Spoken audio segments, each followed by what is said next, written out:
All right, we got a virtual pod coming at you all this week. Jack and I coming in from our little home studios. Not much of a studio. Give a little salute there, Jack.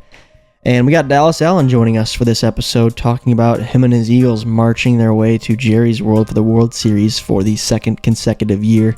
Yep. Big time achievement. The D-backs fell. If you are a D-backs fan and a Chicago Bears fan, not your weekend. Yeah, that's all I'm going to say. Lions fans, still rolling. This offense might be a wagon. Still rolling, Tell you what, team's still rolling. But yeah, we got Dallas coming on. Jack and I will talk about the series. Look forward to the ALCS with fuzzy numbers, our own predictions, and then a little bit of a humble homeowner whiff of the week combination. So good episode coming your way. This is the Pipe It Up podcast, and cue the intro.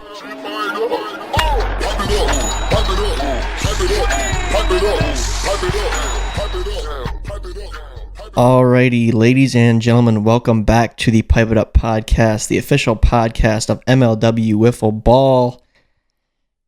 The Eagles have done it, and we got Dallas Allen here on the call with Jack and I, joining us both virtually. Everyone on Zoom today had to bend around Dallas's bowling schedule, I believe. Mm-hmm. It's bowling season. Yep. Congratulations, by the way. I saw you bowled a 300, which I'm pretty sure that means you just bowled nothing but strikes. Isn't that right? Correct. Yeah. I wouldn't know anything about that.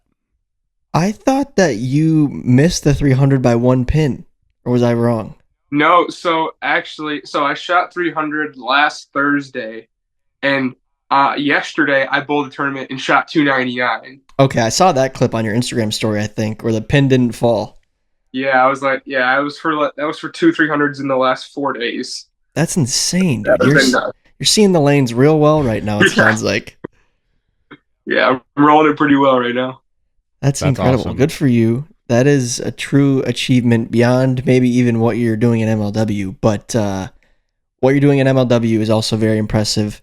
You're 4-0 now in these playoffs, and 2 of those wins are against me, so I'm a little bit salty about it. But you take down Jimmy Norp in the D-backs dynasty. You're going to Dallas. First things first, we got to know, as a Cowboys fan, name Dallas after Dallas, Texas.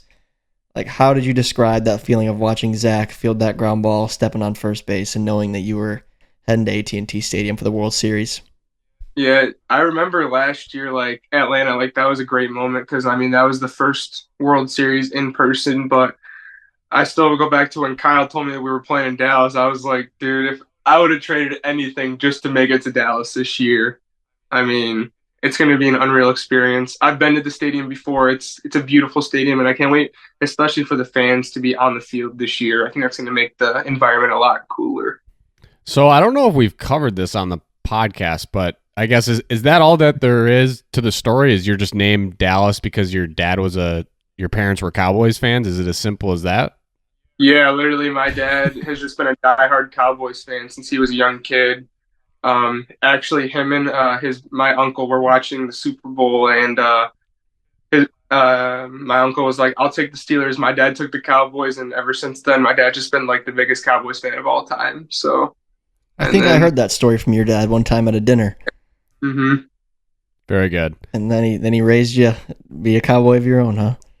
Yeah, it's not looking so hot so far, but that was a good game a couple weeks ago, huh? Yeah, seriously. I remember saying, I know they're going to beat us, but I didn't expect you guys to beat us by 40. That was for sure. So how did your dad react? Obviously, the elation from you is very obvious and the rest of the Eagles, but what was your dad's reaction to watching you guys, seal your trip to Dallas? Yeah, it was actually crazy because both my parents have, they come to all my MLW series. They were actually in Vegas during the D-backs series. So I called them after both games, and obviously they were ecstatic. But I don't know if you guys know this, and my dad actually cannot make it to the World Series this year. Oh, no. Why not? That's devastating.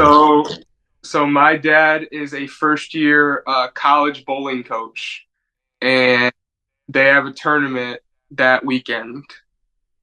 Wow. He's got to be devastated by this. Yeah, he's very sad that he can't make it, but it was something that he couldn't miss, and he knows it. But I told him to like fake sick and then just to post on Facebook. But he wasn't going for it. Well, that's cool that he's starting a new endeavor. And the good thing is obviously it will be on video and he can watch it shortly after. But I'm sure he's pretty bummed about that one. Yeah. But I'm sure he's also thrilled for you in the coolest way possible that you guys, I'm sure even more so than last year, the fact that you guys clinched a spot in this one's going to be pretty special, I think. Just with the World Series being in Dallas, and I know you said you were more nervous and like wanted it a little bit more this year. Did it change at all how you prepared heading into these postseason series, knowing what was at stake? Not really. I knew that I could not put too much pressure on myself because, especially since I got a lot better with my emotions from 2022 and on, and I knew that if I went back to that point, that there was no way we were going to beat either you guys or the D-backs. So I kind of just tried to stay calm and just play Eagle wiffle ball, make the pitchers earn it on the mound, and take advantage of it when we could.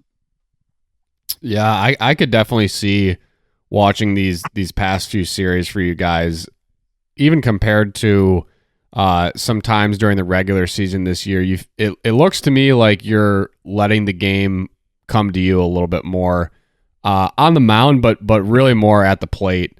I felt like sometimes watching you this year, it felt like you were just trying to make something happen when it wasn't necessarily there. And this series, like in a tight series like this, both teams just putting up phenomenal at bats. And I mean, the D-backs pitching was pretty good, obviously outside of, a couple home runs, but you definitely made them earn it. Now, I will say, I think one thing that really helped you guys out last year, make your run, was the play and development of Blade Walker as that second arm. You guys haven't needed to go to a second arm yet just because you've been cruising so far. But we haven't seen him. And by we haven't seen him, I mean he literally has not been in attendance at these games. Was that something you guys knew beforehand going into these series? And what can we expect in terms of is Blade going to be in Dallas, present and able to play? Yeah, so the Blade story is kind of sad, not gonna lie, but yeah, Blade's in college right now. He's kind of doing his own thing. He's kind of taking I don't know if it's a break or if he's done for now, but yeah, he's really hasn't really looked forward to wiffle ball at all. And I will say right now, Blade will not be in Dallas this upcoming weekend. He has exams on Friday, and I know he's got a lot on his plate, and I just think that MLW is something that he's kind of taking away from, and he's kind of focusing on other things right now. So it sucks because we thought we were gonna have him for the whole year, but in our organization, it's next man up, and you gotta do what you gotta do to win ball games. So I hope Blade's doing great. I love Blade with everything I have. I've been friends with him for so long, so it sucks we don't have him for the World Series and for the most of the year this year. But hope he's doing well, and I hope we can get it done. Yeah, Blade's a great guy to be around, fun guy to be around. I will say I don't miss I don't know how to categorize them, the hippopotamus sound effects that he does from time to time on from the dugout. But yeah, he's a great presence at the Meadows, and he's been missed for sure by not only the Eagles, but also MLW Nation, I'm sure. So shout out to Blade. Hope he's doing well. That's interesting because that puts a lot of pressure on you for sure moving into this World Series. Is Dan, you think, the number 2? Yeah, I don't know if it would be Dan or Landon if I have to take myself out of the game, but I know that whoever Dan puts on that mound, I'm going to be confident that they're going to go out and we're going to try and win 3 ball games, whoever goes out on that mound. All right. Fair enough, I suppose. That would be pretty, I got to say, that would be pretty epic to see a Landon clutch performance on the mound. We've seen him do it at the plate this year and Dan as well. I mean, it'd be cool to see Dan too. I gotta interject here. Yeah, go ahead. I gotta interject here, Jack. It's nothing official yet, of course, because you can't count out the Cobras. But I'm thinking about Dallas throwing maybe 5 games, which would be nuts. We don't really see that anymore in MLW.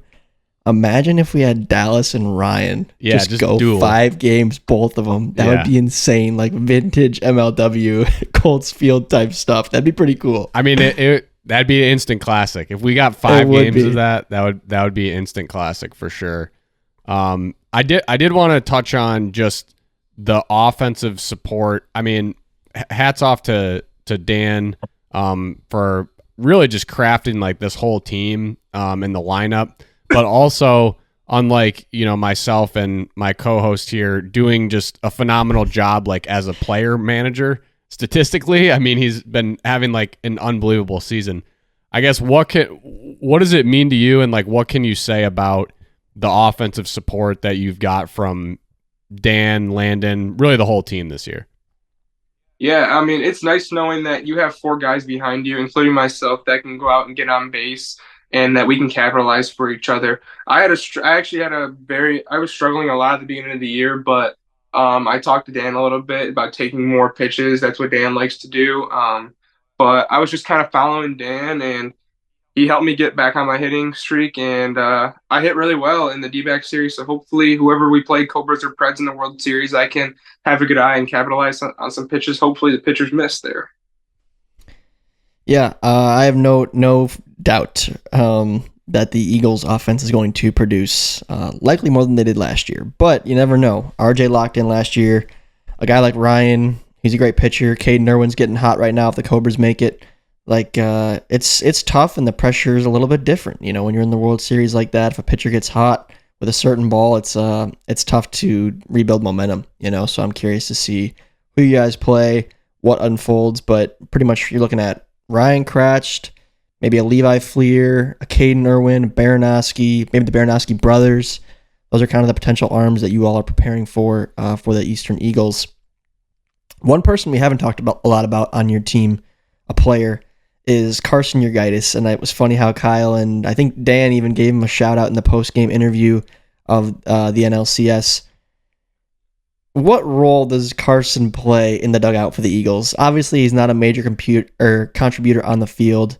He seems like a vibe guy, seems like a goofball. He's there at every series, which is awesome.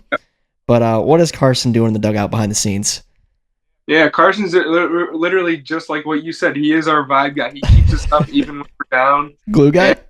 And, the good thing about Carson this year is that he has gotten more ABs this year than last year, just because we've had some guys miss series. So Carson got the opportunity. So you never know. Maybe you see a Carson Urgitis sighting. Maybe he's at the plate with the bases loaded, 2 outs in the World Series.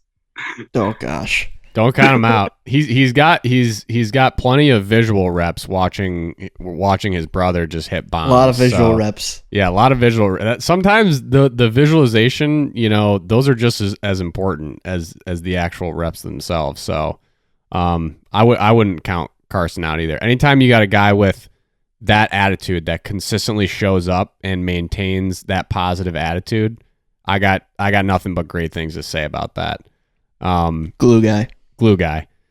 I did want to ask Dallas, I hate to bring it up, but just the outcome of last season, feels like you guys are kind of, I think Landon alluded to it, on this revenge tour coming back, trying to make up for what happened last year.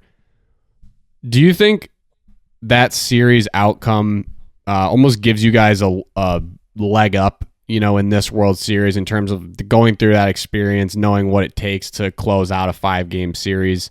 Does that kind of give you an advantage, you feel like, over either the Cobras or the Preds? Yeah, wiffle ball is a weird game. You never know which way the ball's going to bounce.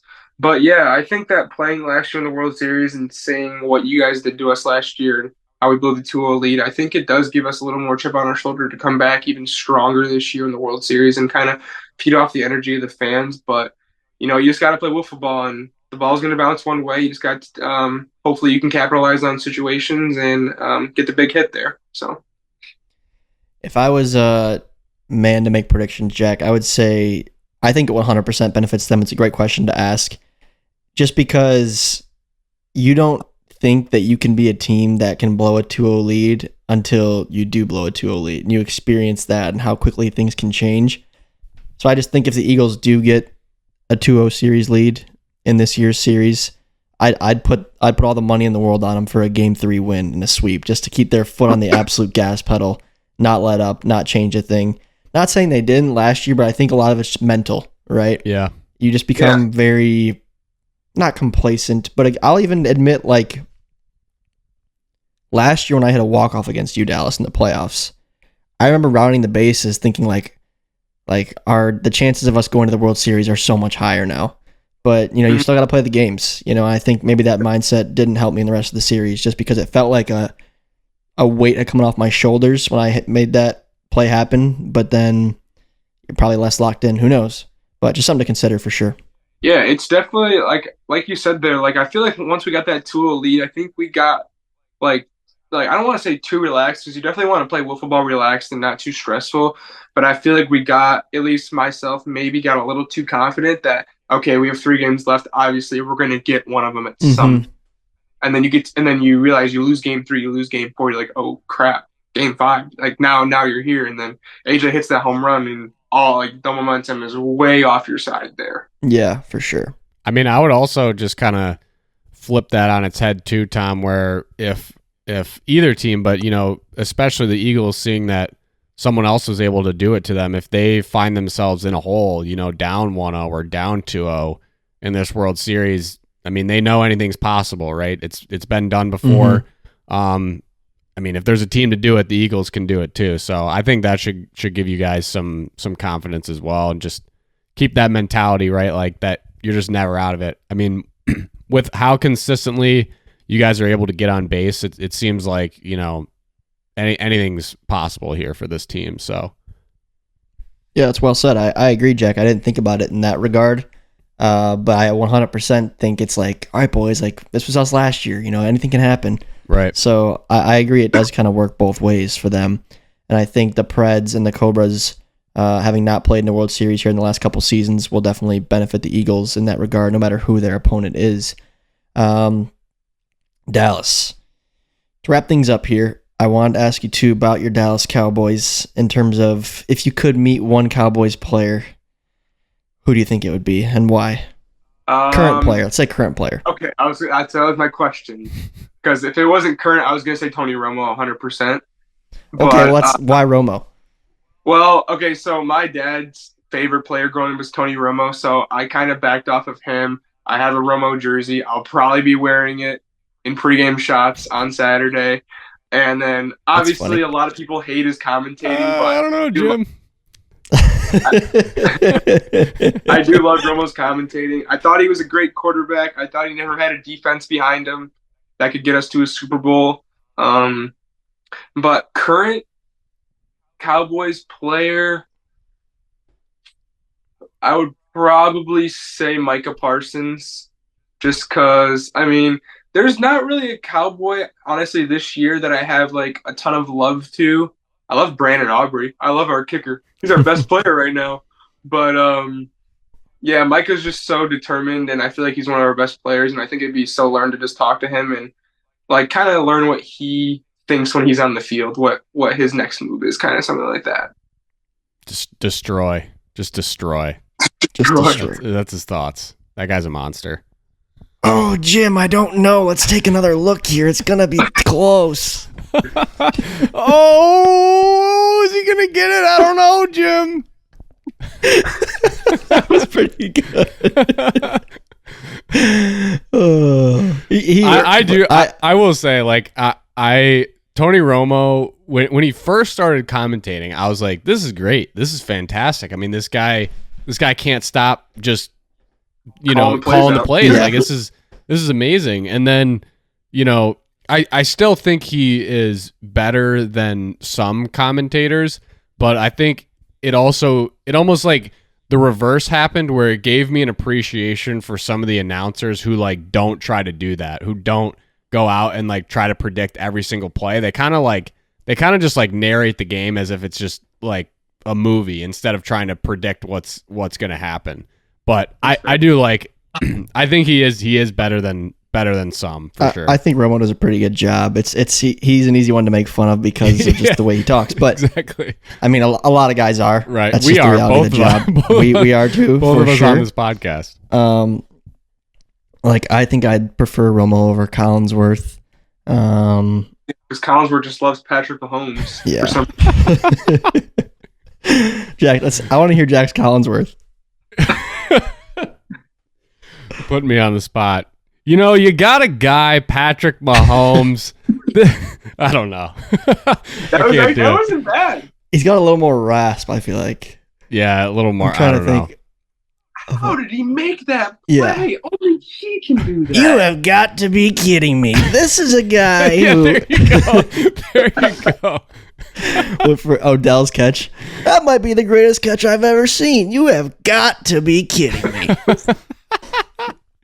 We should that should be our next segment. Just like this, this week's commentator of the week. We just give our impersonations, or Let's we could throw do out comment of the week and do commentator of the week. We could do commentator of the week and be like the the teams, like Monday nights. Joe Buck and Troy Aikman. We almost should do do Joe Buck. I'll be Troy Aikman. Jack, you know what we should do, because our podcast comes out on Wednesdays for the remainder of the NFL season.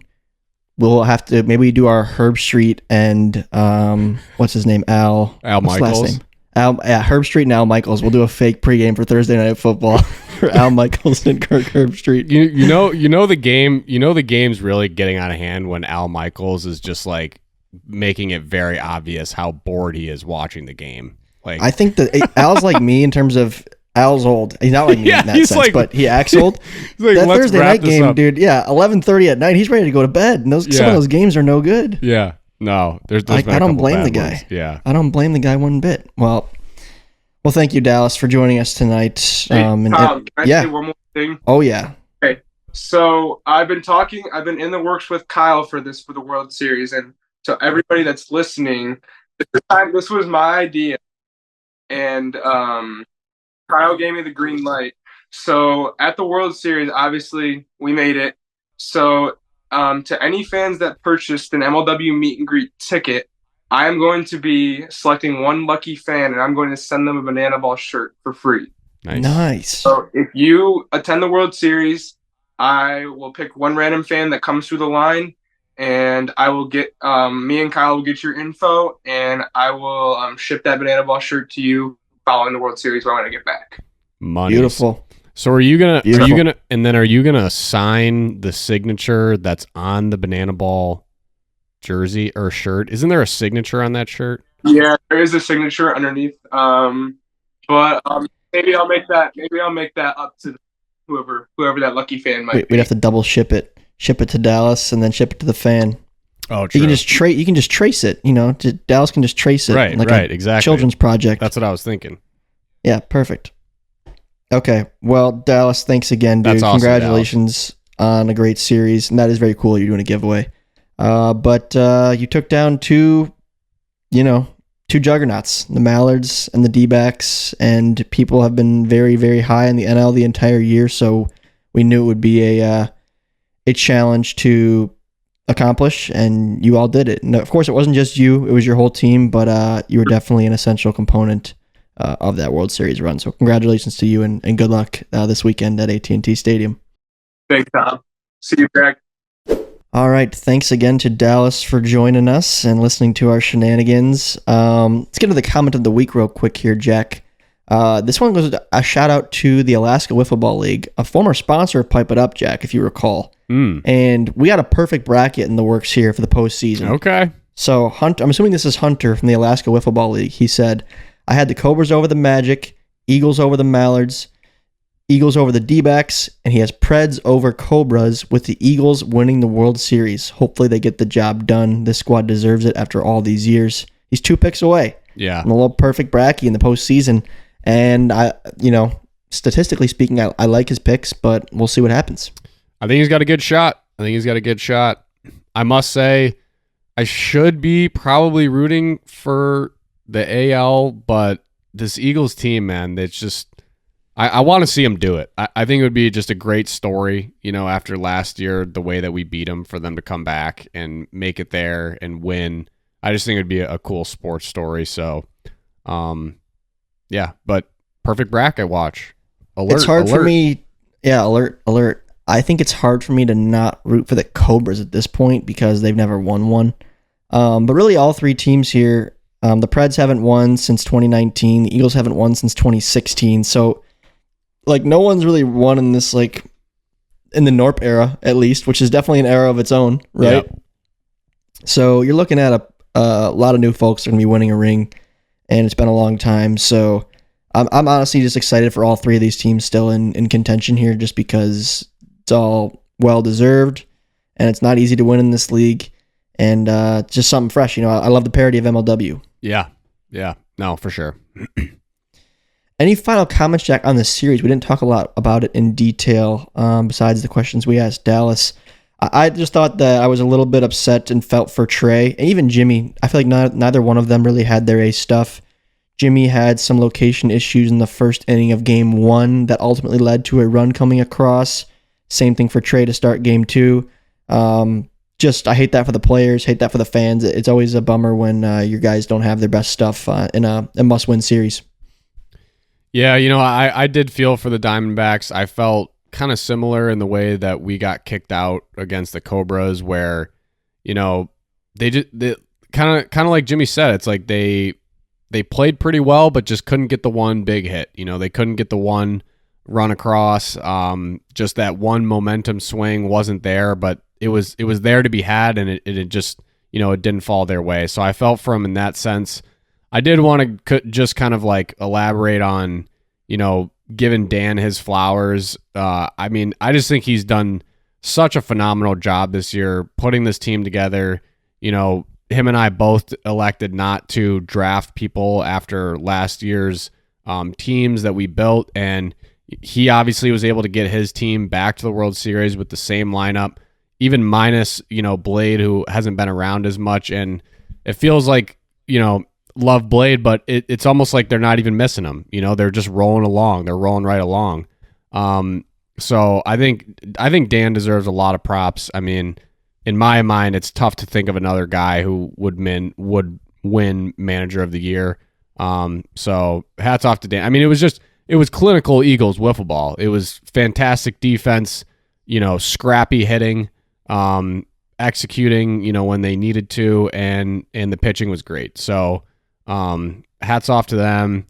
Feel for the Diamondbacks, but I think it'll be an exciting World Series, whether it's the Preds or the Cobs.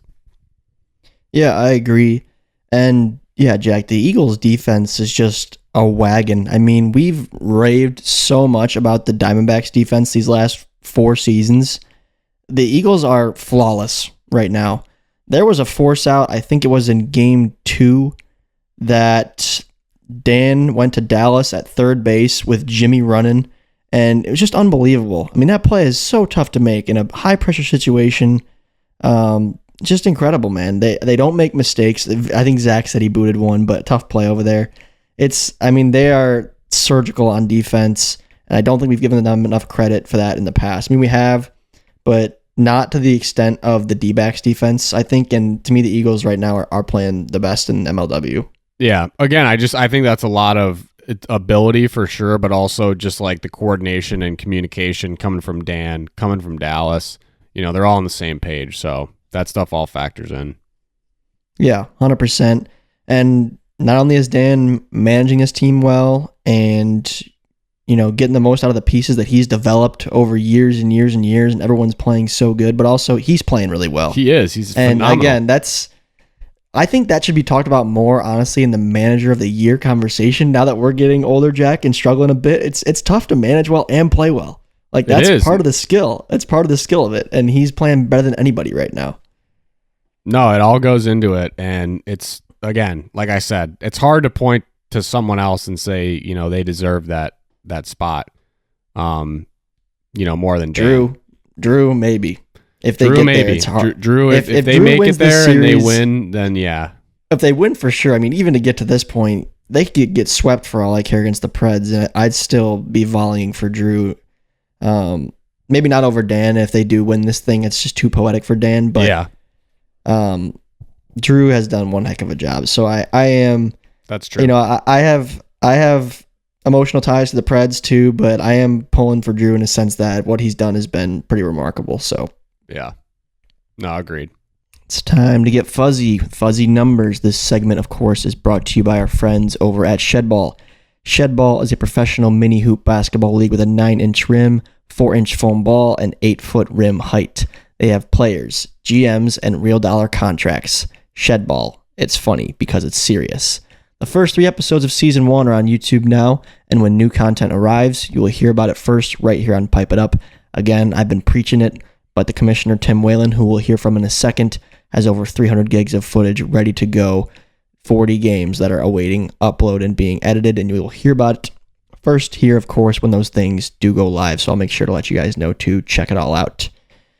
Now, time to get fuzzy. Jack, Frank was off last week. He said D-backs. We told him that was a mistake. Yep.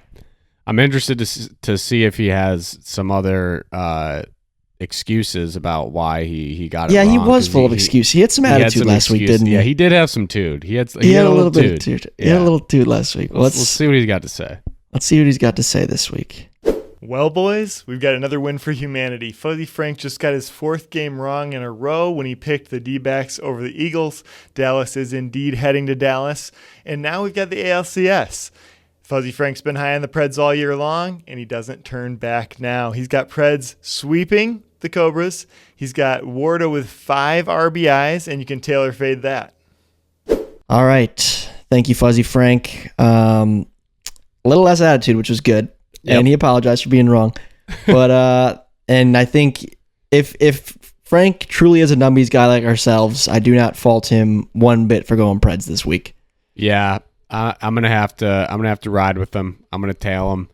I think the sweep is likely. I think the Cobras will scrap as they always do. I think I'm gonna tail them on both. Honestly, I think Warda being the X factor is pretty likely. I see Drew potentially trying to use the same strategy with Ryan of just pitching around him. He might be a little bit more selective in when he decides to actually pitch to Ryan because there's Warda behind him, but I could see him getting some guys on and Warda poking a few over the fence. So I'm gonna tail that. All right, I agree. It's impossible to not pick the Preds in this series. I forget what I originally said, whether it be a sweep or a 3-game series. I also predicted the Magic to be there, not the Cobras. Now that the Cobras are there, Jack, sorry about that, by the way. Yep. I just got a feeling that Drew's going to scrap, like you said. It wouldn't shock me if the Cobras went out there and won the first game. I just got a feeling. And the thing is about that is the Preds usually don't do well. Much like my Mallards, they don't usually rally when they're down. No. They're a team that beats themselves up for losing the first game of a playoff series. They have in my recently easily persuaded brain. I remember that Cobras series. And so it could get interesting. I'm going to put it that way. It wouldn't shock me if for sure they walk Ryan. I think that's almost a given just based on the success they saw doing it with Grant to perfection. I mean, Caden was perfect. Right. He got the hitters out that he needed to get out every single time. Not once did he fail that. So I think they'd be stupid not to walk Ryan. Sorry, fans. That's just the reality. If Drew wants to win this series, I think that's the strategy that he should use here. I'm going to take the Preds, but just be on the lookout for some chaos. That's the summary from me. That's a good summary. I mean, my prediction is I think Drew will try to use that same strategy. I just think the Predators will actually capitalize and it won't work like it did against the Magic. That's my official prediction of I think how the series will go. Yeah, so in that regard, Warda 5 RBIs actually might be a pretty good prediction. Maybe possible, Maybe Frank really put it all together here and factored in the intentional walks because he was saying, like, we didn't know about Grant. It's like, well, we didn't know, but now maybe Frank was like, okay, let's look at the facts here. In, yeah. He might be. So Frank, I see you, man. I might be doing some of your best work right there. I am looking forward to this series just again because I'm excited. The Cobras should be excited about their opportunity, Jack. Yeah. No, they should. And they should be. By the way, Jameis Winston, there's just nobody better. But they should be excited about their opportunity, and they should appreciate their opportunity. And I think they do. They understand that what they've done this season is so special. Yeah. So I'm looking forward to that. And I also think the Preds have unfinished business. They have Ryan Kratch, who's looking to become an MVP yet again. And it's, that window. Talk about the window. I feel like Ryan's window is never closing, but he's like Joe Burrow. But when Joe Burrow said it, he decided to start playing really bad. Ryan, maybe not so much because he hasn't said it yet.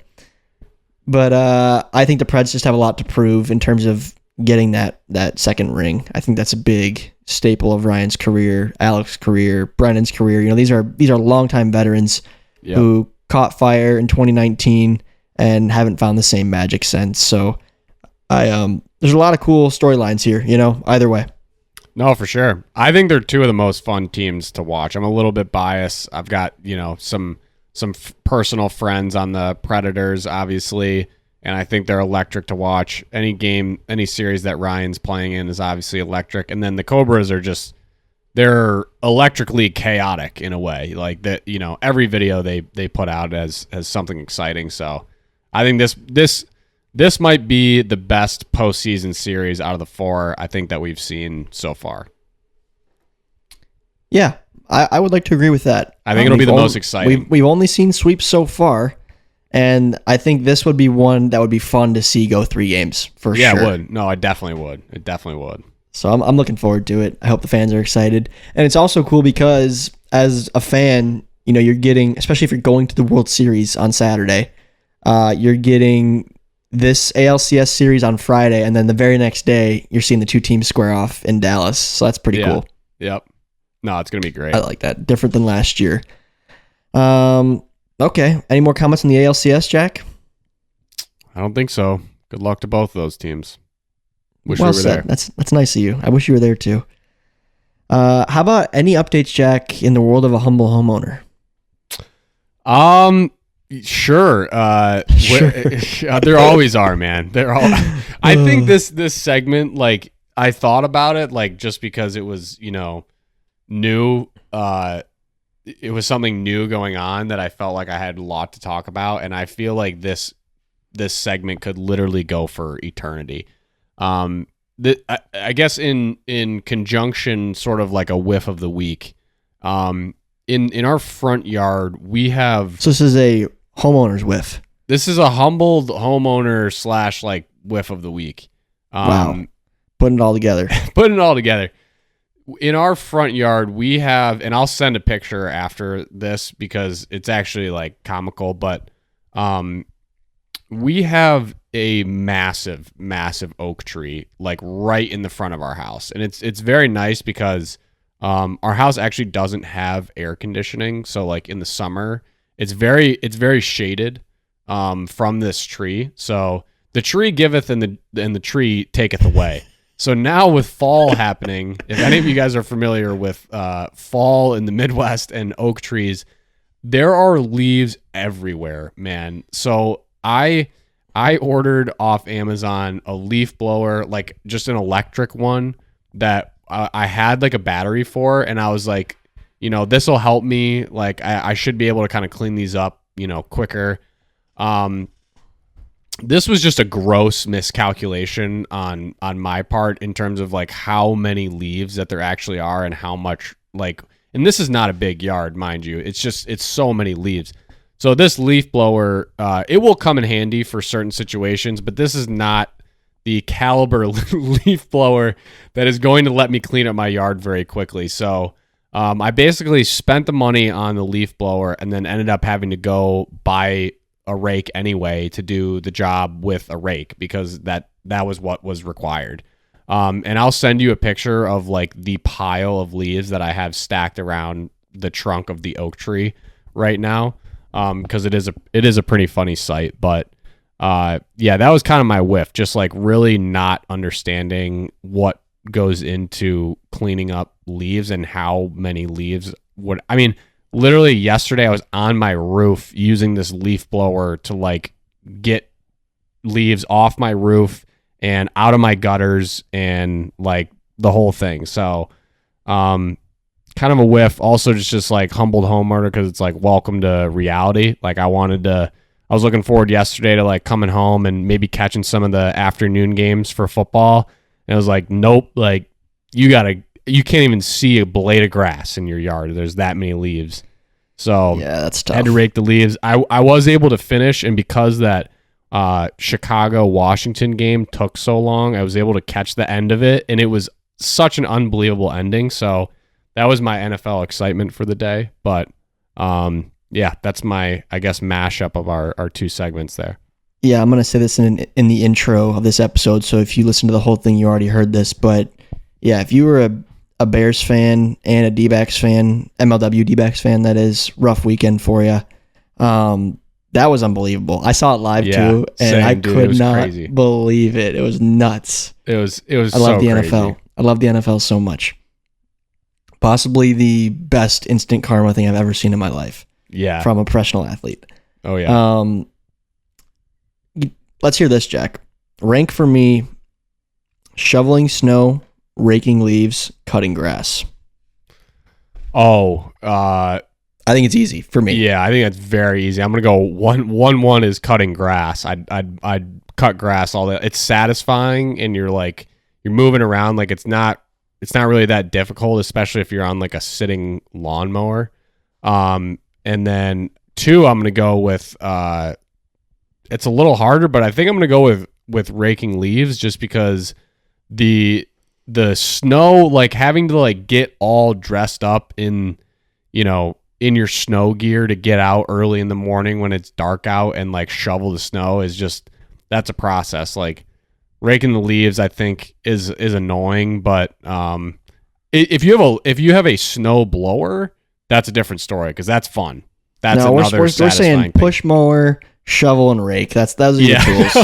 No, I don't know. That's a close 2 and 3 for me. I haven't shoveled snow yet at this house, so we'll see what that will entail. But we don't have a super long driveway. I think it's pretty definitive for me. It's cutting grass, then it's shoveling snow, then it's raking leaves. I hate raking leaves so much.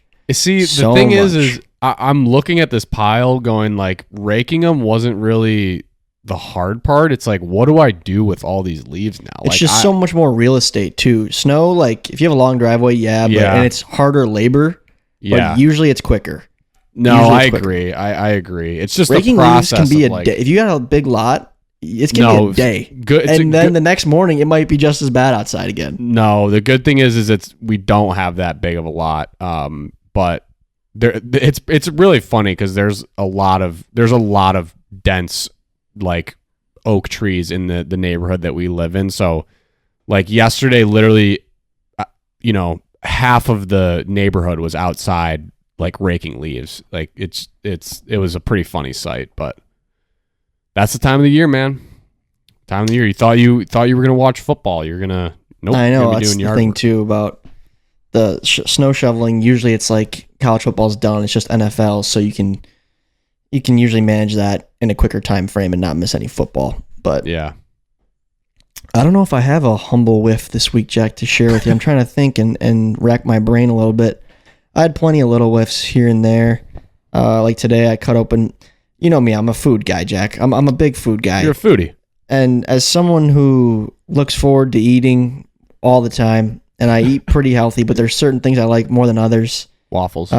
Me and avocados, man, we've been in lockstep for the last couple of years. Just every day I'm eating a half avocado like it's clockwork, and I love it just as much the following day. Mm-hmm. And sometimes you feel one in the store, and like this one's not quite ripe yet, but this is going to be a good one. Like I can just tell by the shape, the texture, everything about it. Like this is going to be a great avocado. So I usually buy them in pairs. If you buy too many at one time, then they get ripe at the same time, then you end up wasting some. But this too, I was excited about this pair I bought recently, and I felt it today, and I was like, oh yeah, this is like going to be a 10 out of 10 avocado. It's perfectly ripe. Everything about it's money, color. And I cut it open, and this thing had some kind of disease going on. It was a nightmare inside, and I had to throw it away. And those things aren't cheap, number one. And number two, I didn't get to eat it, and I was devastated. So that's the most recent whiff that I've had this week. Is about an hour and a half ago here. So, man, yeah. You know what's sad? We're getting old. First of all, I know exactly what you're describing. Just like knowing and getting excited about. I'm on the same regimen of half an avocado in the morning, so I get it. It is really sad to hear you say that you were excited about the pair of avocados that you bought from the store. It's like those are the type of things that we're getting excited about. I'm not ashamed of it one bit. Our grocery. But again, you know what I'm talking about. Where there's no, I know exactly. Sometimes what you're you buy talking avocados. about. I like, get excited too. These aren't going to be that good. This Dude, will be good, but they won't be incredible. You go to Costco. These two are looking top tier. The ones at Costco are so unripe that you can't even tell. You don't even have the foresight to know what you're just hoping. You're buying those and you're hoping that they ripen up into quality avocados, but you really have no idea. Yeah, Costco avocados, I'm buying avocados for one guy. It's not going to work. I can get maybe meat from Costco. Other things like paper towel, toilet paper, gas for my car, a chicken bake, and a double chocolate chunk cookie. Those are all good from Costco. But then everything else, I'm going Kroger. Avocados, I'm going Kroger. Nut almonds, you go Trader Joe's, Jack. Trader Joe's got two different kinds of almonds I like. There's buffalo seasoned almonds, and there's these mesquite barbecue ones that are fantastic. And they're not usually Trader Joe's kind of a premium price, not like significant, but a little bit. They're cheaper than the almonds at Kroger. So there's a little tip for you guys. You get your nuts at Trader Joe's. There you go. Yeah, that was my whiff. The avocado wasn't good. And now I'm worried. I'm adamantly concerned that the second one I have in the pantry here is also not going to be good. So that's going to give me some anxiety tonight when I go to bed. Worried that the avocado in the pantry is not going to be as good as I had hoped. Well, we'll have to get an update. We'll have to get an update on that. Yeah, avocado. I'll let you know next week how it turned out. But okay. Thank you all so much for tuning into this episode. World Series tickets again are live now, and they still are live. They will be live through this Saturday when the games take place. All the information is on sitickets.com/MLW. We'll have the link in the description of this video, first link, and there's also information on MLWwiffleball.com. So, yeah, it's going to be an incredible event. I'm really looking forward to all the fans getting to watch this one live again. I mean, Jack, you were part of last year, and it was so special. So, to the Eagles and to whomever they're playing from the American League, I wish you all the best of luck in advance, and it's going to be an experience for not only the fans, but also the players. You know, something they can look back on for the rest of their lives, for better or for worse, as a good memory. So, it's going to be a blast. I'm excited. All right, folks, we appreciate you all tuning in. Rudy Ramirez one-upped Alec Warda by running an Ironman instead of a marathon. We'll see you all next Wednesday. Pipe it up.